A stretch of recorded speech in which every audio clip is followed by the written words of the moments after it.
एक चिक्कण पृष्ठ उपरे जेतेबेले आलोक पड़िଥାଏ तार अधिकांश भाग प्रतिफलित होइଥାଏ।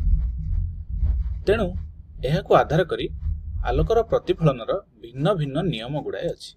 जेपरिक प्रथम नियमटी होछि आपतित रश्मि जो रश्मिटी चिक्कणर पृष्ठ भागरे पड़ुछि ओ प्रतिफलित रश्मि एवं आपतन बिंदुरे प्रतिफलन पृष्ठ उपरे अंकित लंब गोटे समतल रे थांती। जदि आम ब्लैक बोर्ड टाको गोटे समतल बोली भाबिबा तबे आपतित रश्मि प्रतिफलित रश्मि एवं ए चिक्कणर पृष्ठ भाग को अंकित लंब गोटे समतल रे थांती। एवं द्वितीय नियमटी होछि आलोकर प्रतिफलन बेले आपतन कोण और प्रतिफलन कोण समान होता है। देख आपतित रश्मि एई लंब प्रति जो कोण करिଥାଏ ताको आपतन कोण कह जायते। एई कोणटी नय आपतन कोण एवं प्रतिफलित रश्मि लंब प्रति जो कोणटी करिଥାଏ ताको प्रतिफलन कोण कह जायते। ए दुईटी कोण समान अटे। एवं आपतित रश्मि जदि लंबर दिगरे गति करथाय तेबे प्रतिफलित रश्मि मध्य एही दिगरे समान दिगरे गति करिवो एवं एहार कोण 0 डिग्री हेबो। वर्तमान आमे वर्तुलाकार दर्पण रे एही नियम गुडी को प्रयोग करी प्रतिबिंबर स्थिति आकार और प्रकृति विषय जानिया पय चेष्टा करिबा। मने कर मु एठी गोटे अवतल दर्पणटी नेछि।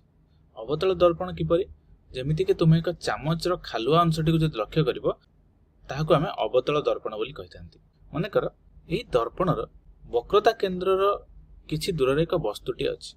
वर्तमान ए वस्तुटीर प्रतिबिंब केउंठारे हेबो सेति पय एबे आमे किछि निर्दिष्ट आलोक रश्मि अंकन करी ए विषय जानिया पय चेष्टा करिबा। एवं एही जो लंबटी वक्रता केंद्र मध्य दे गति करथाय एहाको आमे प्रमुख अक्ष बोली कहिथांती।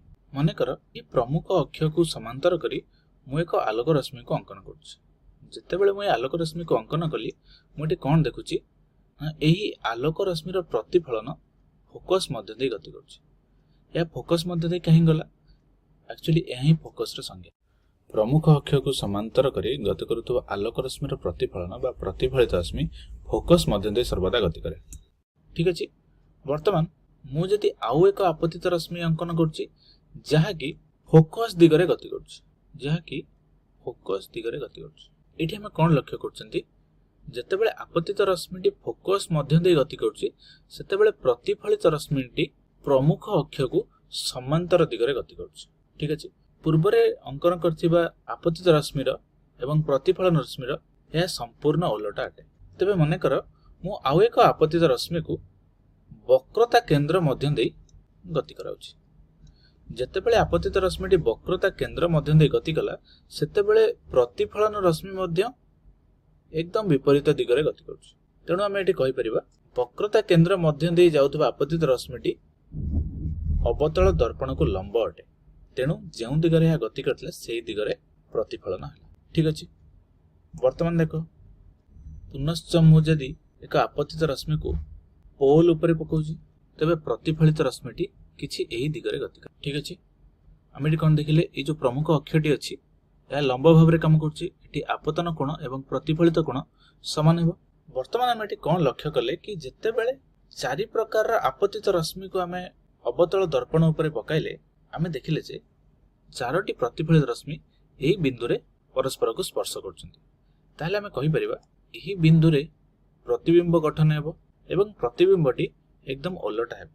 किंतु जदि मु एठी गोटे परदा रखि देबी तेबे प्रतिबिंबर छबिटी एही जगह रे हमकु देखा। ठीक अछि। ताले आमे कहि परिबा जदि आमे सी ठारु किछि दूर रे बा वक्रता केंद्र ठारु किछि दूर रे एक वस्तुटी को रखुचंती तेबे प्रतिबिंबटी क्षुद्र वास्तव एवं उलटा हेबो। एठी हमें कहि परिबा प्रतिबिंबर छबिटी सी एवं एफ मध्य सृष्टि होछि एवं एमिति भी कहि परिबा समस्त वास्तव प्रतिबिंब गुडिक उलटा अटे। ठीक अछि। एबे हम वस्तुटी को अन्य एक जगह रे रखुछि जेमिति कि फोकस आउ पोल मध्य। ठीक सेमति जेतेबेले वस्तुटीर अग्रभागरु एक आपतित रश्मि प्रमुख अक्ष को समांतर करी अवतल दर्पण उपरे पकाउछि तेबे फोकस मध्य दे गति करूछि। ठीक अछि।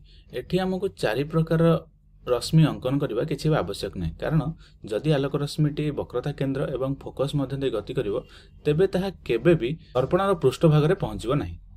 वर्तमान हम कोन करबा नेक्स्ट हमें आउ एक आपतित रश्मि को पोल मध्य दे गति कराइबा। ଯେତେବେଳେ ପୋଲ ମଧ୍ୟ ଦେଇ ଗତି କରୁଛି ସେ କିଛି ଏମିତି ପ୍ରତିଫଳନ କରୁଛି ବା ଆମେ ଏମିତି କହିପାରିବା ପ୍ରତିଫଳନ ରଶ୍ମି ଗୁଡ଼ିକ ପରସ୍ପରକୁ କେଉଁଠାରେ ସ୍ପର୍ଶ କରୁନାହାନ୍ତି। ତେବେ ମୁଁ ଏମାନଙ୍କୁ ଦର୍ପଣର ପଛପଟରେ ସ୍ପର୍ଶ କରିବା ପାଇଁ ଚେଷ୍ଟା କରୁଛି। ତ ମୁଁ ଏଠି କଣ ଦେଖୁଛି, ଏହି ପ୍ରତିଫଳନ ରଶ୍ମିଟି ଏଇଠି ଏହି ପ୍ରତିଫଳନ ରଶ୍ମିଟିକୁ ସ୍ପର୍ଶ କରୁଛି। ତେବେ ଆମେ କହିପାରିବା ପ୍ରତିବିମ୍ବଟି ଏଇଠି ସୃଷ୍ଟି ହେବ ବା ଏ ଯୋଉ ବସ୍ତୁଟିର ଅଗ୍ରଭାଗଟି ଏଇଠାରେ ସୃଷ୍ଟି ହେବ। ତେବେ ଆମେ ଏଠାରେ କଣ ଲକ୍ଷ୍ୟ କଲେ, ପ୍ରତିବିମ୍ବଟି ପରିବର୍ଦ୍ଧିତ ହେଇଯାଇଛି ଏବଂ ସଳଖ ଅଛି ଏବଂ ଆଭାସୀ ଅଛି। ଆଭାସୀର ଅର୍ଥ ଦର୍ପଣର ପଛପଟରେ ଅଛି। ଯଦି ଆମେ ପରଦା ସାହାଯ୍ୟରେ ଦେଖିବା ପାଇଁ ଚେଷ୍ଟା କରିବା ତାହେଲେ ପ୍ରତିବିମ୍ବଟି ଆମକୁ ପରିଲକ୍ଷିତ ହେବ ନାହିଁ। ଠିକ ଅଛି।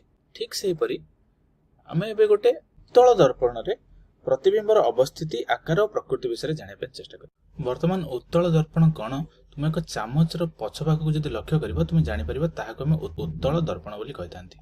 ବର୍ତ୍ତମାନ ମୁଁ ଏଇଠି ଗୋଟେ ବସ୍ତୁଟିଏ ରଖିଛି। ଯେତେବେଳେ ବସ୍ତୁଟିର ଅଗ୍ରଭାଗରୁ ପ୍ରମୁଖ ଅକ୍ଷ ପ୍ରତି ସମାନ୍ତର କରି ମୁଁ ଏକ ଆପତିତ ରଶ୍ମିକୁ ପ୍ରୟୋଗ କରାଉଛି, କଣ ଲକ୍ଷ୍ୟ କରୁଛି, ଏହା କିଛି ଏମିତି ପ୍ରତିଫଳନ ହେଉଛି ବା ଯଦି ଏହାକୁ ମୁଁ ଦର୍ପଣର ପଛପଟକୁ ଲମ୍ବେଇକି ଦେଖୁଛି ଏହା ଫୋକସ୍ ମଧ୍ୟ ଦେଇ ଗତି କରୁଛି।